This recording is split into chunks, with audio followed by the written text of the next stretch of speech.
In the summer of 1483, two young boys, the rightful heirs to the throne of England, walked into the Tower of London and were never seen again. Their uncle, a man who had sworn to protect them, was crowned king just weeks later. For over 500 years, the disappearance of the princes in the Tower has remained one of the greatest unsolved mysteries in English history. Was Richard III a ruthless murderer who eliminated his own nephews to seize the crown? Or was he the victim of one of history's most effective smear campaigns, his reputation destroyed by the very dynasty that replaced him? This is the story of a king whose name became synonymous with villainy, and the disappearance that historians are still trying to solve. To understand this mystery, we need to understand the chaos England was emerging from. The Wars of the Roses had torn the country apart for decades, a brutal civil conflict between two rival branches of the royal family, the House of Lancaster and the House of York, each claiming the true right to the English throne. By 1483, the Yorkist King Edward IV had ruled for over a decade, bringing a fragile stability to a kingdom exhausted by war. Edward had 4 brothers, but only 2 survived to adulthood. George, Duke of Clarence, who had been executed years earlier for treason against his own brother the king, and Richard, Duke of Gloucester, who had remained fiercely loyal to Edward throughout his reign, serving as a capable military commander and administrator in the north of England. Richard's loyalty to his brother was, by most contemporary accounts, genuine and consistent. Unlike Clarence, who had repeatedly conspired against the crown, Richard built a reputation as a competent and even well-regarded governor of the north, respected for his administration of justice and his military leadership against Scotland. Nothing in his record before 1483 suggested the ruthless, power-hungry figure he would later be portrayed as. This makes what happened next all the more startling, and all the more difficult for historians to interpret with confidence.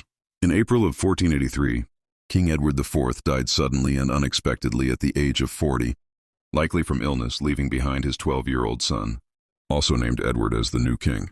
The boy king was living at Ludlow Castle at the time of his father's death, under the guardianship of his mother's family, the Woodvilles, a powerful but widely resented noble family that had risen to prominence through Edward IV's marriage to Elizabeth Woodville. This single fact, that a 12-year-old king was about to be surrounded by his mother's ambitious relatives, rather than his paternal uncle, would set in motion the chain of events that led to one of history's darkest unsolved mysteries.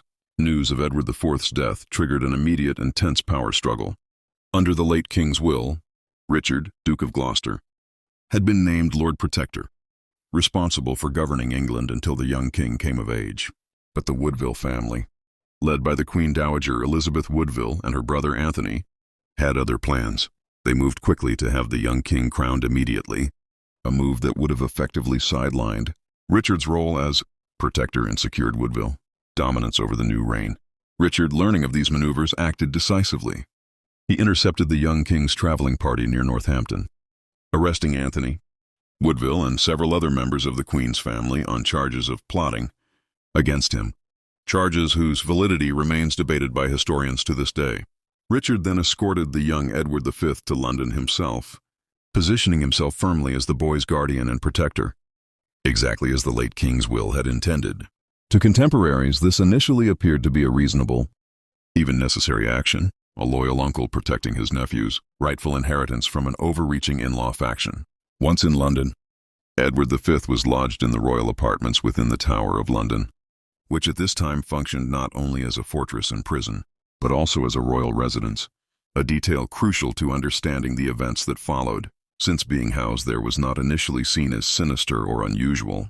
Preparations began for the young king's coronation, initially scheduled for late June of 1483. Meanwhile, Elizabeth Woodville, fearing for the safety of her remaining children, fled into sanctuary at Westminster Abbey with her younger son, Richard, Duke of York, and her daughters, a dramatic act that reveals just how quickly trust had broken down between the Woodville faction and Richard's supporters. In early June, Richard persuaded, or by some accounts pressured, Elizabeth Woodville into releasing her younger son from sanctuary to join his brother in the Tower. Ostensibly so, the two boys could be together for the upcoming coronation festivities. This decision, whether made freely or under duress, would prove to be one of the most consequential and tragic choices of the entire affair, placing both princes together within the walls of the Tower, from which neither would ever emerge as free individuals. Just as preparations for Edward V's coronation were underway, a startling and highly convenient claim emerged that would upend the entire succession. A clergyman named Robert Stillington, the Bishop of Bath and Wells, came forward alleging that Edward IV had been secretly pre-contracted to marry another woman, Lady Eleanor Butler, before his marriage to Elizabeth Woodville. Under the marriage laws of the time, such a pre-contract would have rendered Edward's later marriage to Elizabeth invalid, and by extension would have made all of their children, including the young Edward V, illegitimate and therefore ineligible to inherit the throne. This claim, known to history as the Titulus Regius after the later parliamentary act that formalized it, remains one of the most contested elements of the entire affair.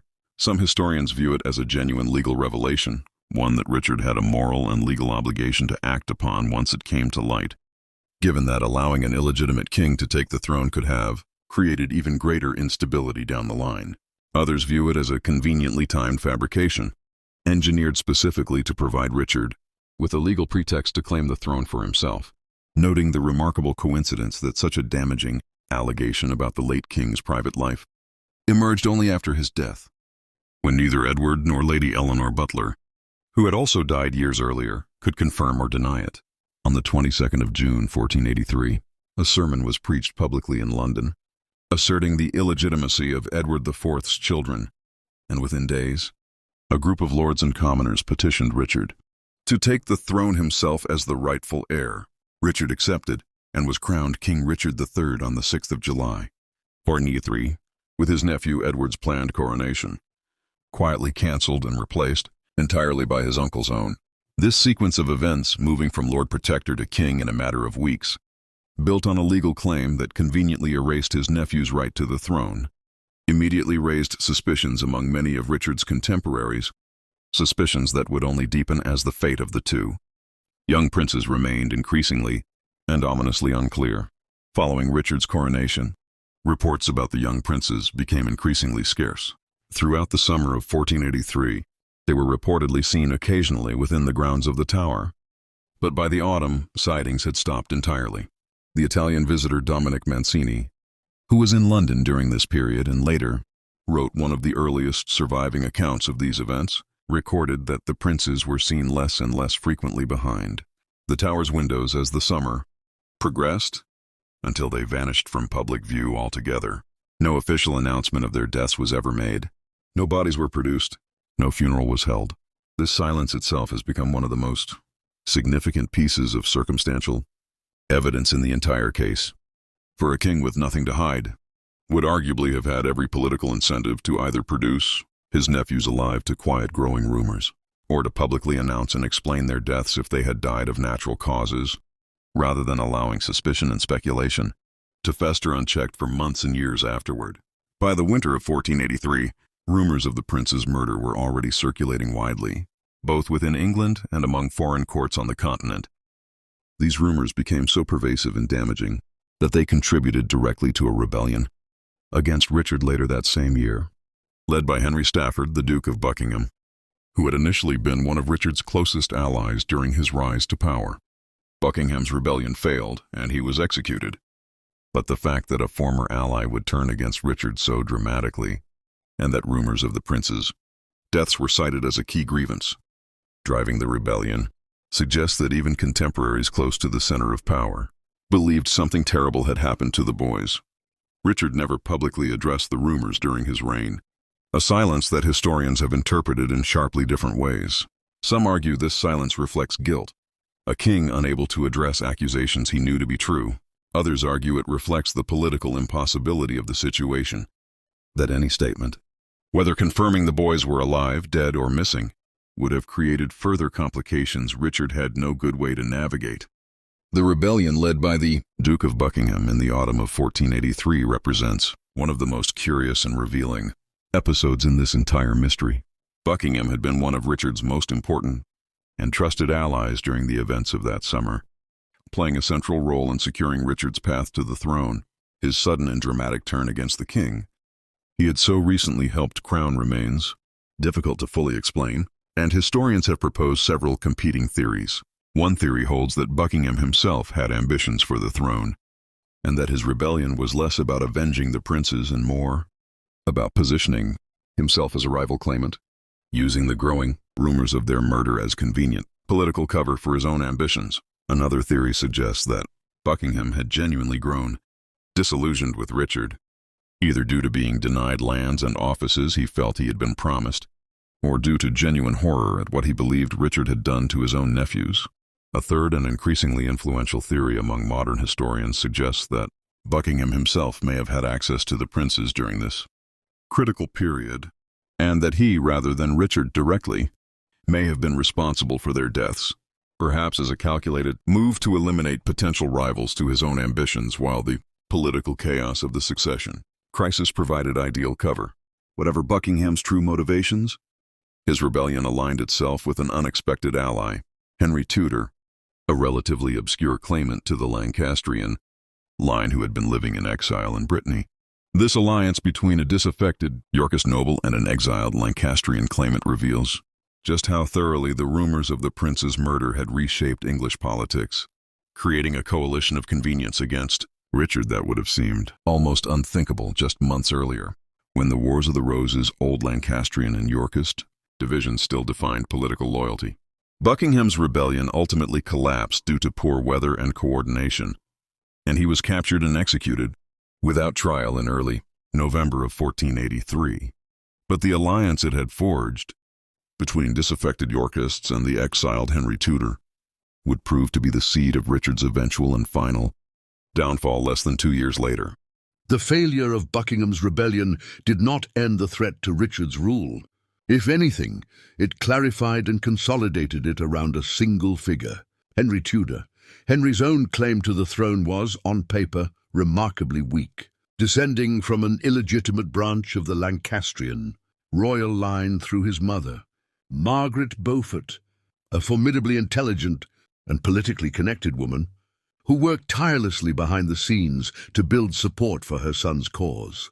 What Henry lacked in bloodline strength, he increasingly made up for in political momentum, as disaffected Yorkist nobles, horrified by the rumored fate of the princes and disillusioned with Richard's rule, began to see him as a viable alternative. In a masterstroke of political strategy, Henry publicly pledged to marry Elizabeth of York, the eldest sister of the missing princes and Edward IV's eldest surviving child, a promise that effectively united the previously warring Yorkist and Lancastrian factions behind a single candidate for the first time in decades. This pledge, made in exile in December of 1483, transformed Henry from a marginal claimant into the clear rallying point for anyone opposed to Richard's rule, regardless of which side of the old Civil War divide they had originally stood on. Over the following 2 years, Richard worked to consolidate his rule and defend against the growing threat from across the English Channel, but he never fully succeeded in dispelling the cloud of suspicion that hung over his reign. The unresolved fate of his nephews continued to undermine his legitimacy among both the nobility and the common population, providing Henry Tudor's cause with a moral narrative that proved extraordinarily difficult for Richard to counter through conventional political or military means. In August of 1485, Henry Tudor landed in Wales with a modest force of French mercenaries and English exiles, beginning a march that would culminate in one of the most consequential battles in English history. As Henry's forces moved through Wales and into England, they were gradually joined by English nobles who had grown disillusioned with Richard's rule, a slow but steady accumulation of support that would prove decisive in the confrontation to come.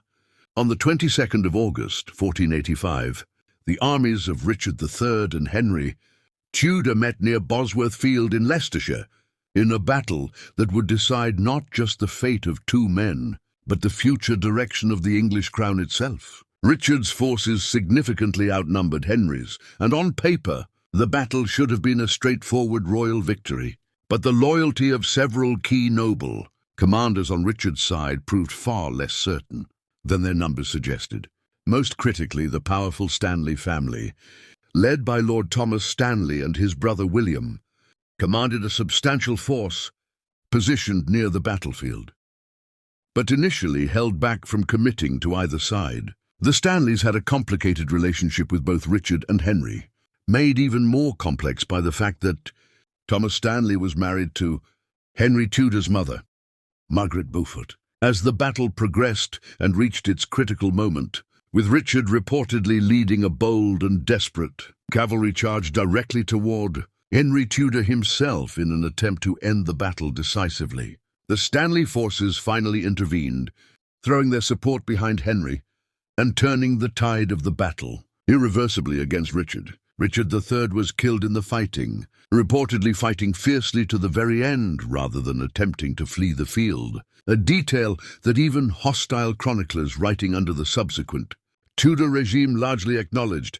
He became the last English king to die in battle, and with his death, the entire Yorkist line's direct claim to the throne effectively ended. His body was stripped and treated with considerable indignity following the battle, displayed publicly before, eventually, being buried without significant ceremony in Leicester, a burial site that would remain lost to history for over 5 centuries, until a remarkable archaeological discovery beneath a car park in Leicester in 2012 finally located and confirmed his remains through detailed forensic and genetic analysis.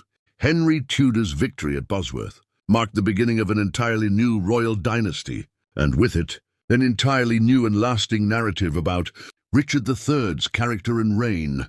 Henry VII, had a powerful political incentive to portray his predecessor in the darkest possible light, since doing so helped justify his own seizure of the throne and strengthen the legitimacy of his fragile new dynasty.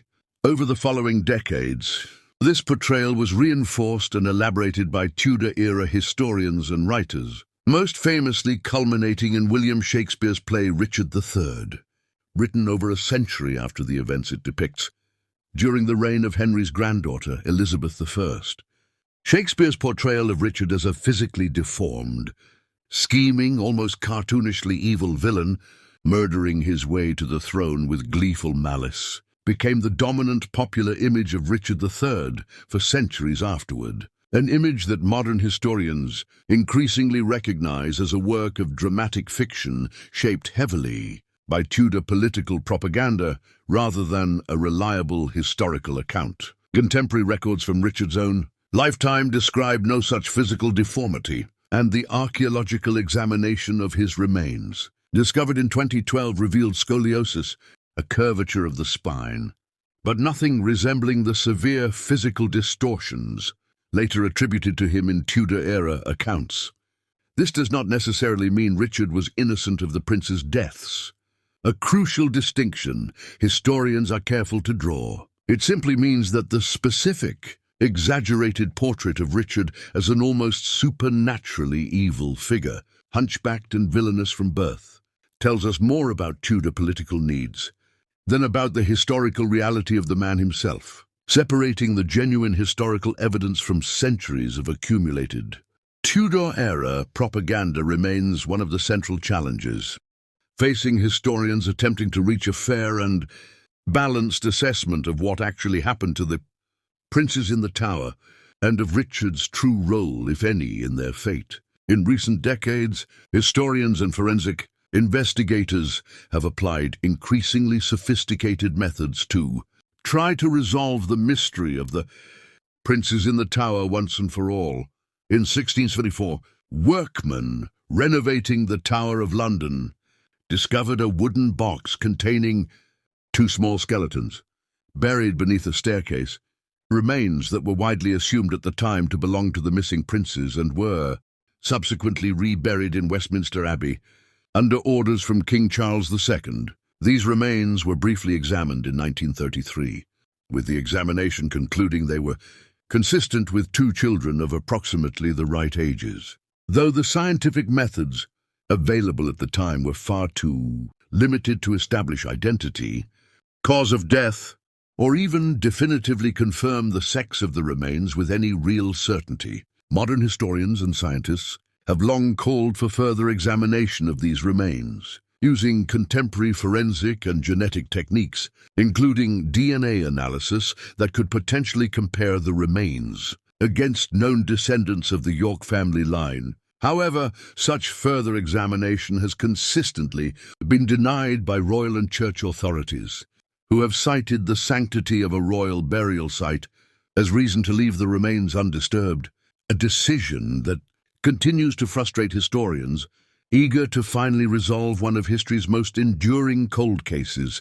using tools simply unavailable to earlier generations of investigators. Beyond the physical remains debate, historians have also continued to re-examine the documentary evidence, weighing the accounts of contemporary chroniclers, like Dominic Mancini against later, more overtly biased Tudor-era sources like Thomas More's account, written decades after the events it describes and itself, later used as a primary source for Shakespeare's dramatization. Some historians have proposed alternative suspects beyond Richard himself, including the Duke of Buckingham, and even Henry Tudor himself, who, after all, had every bit as much motive to eliminate the princes once he seized the throne, since their survival would have represented an ongoing threat to his own new dynasty's legitimacy, a theory that remains a minority view, but one that continues to be seriously debated among specialists in the period.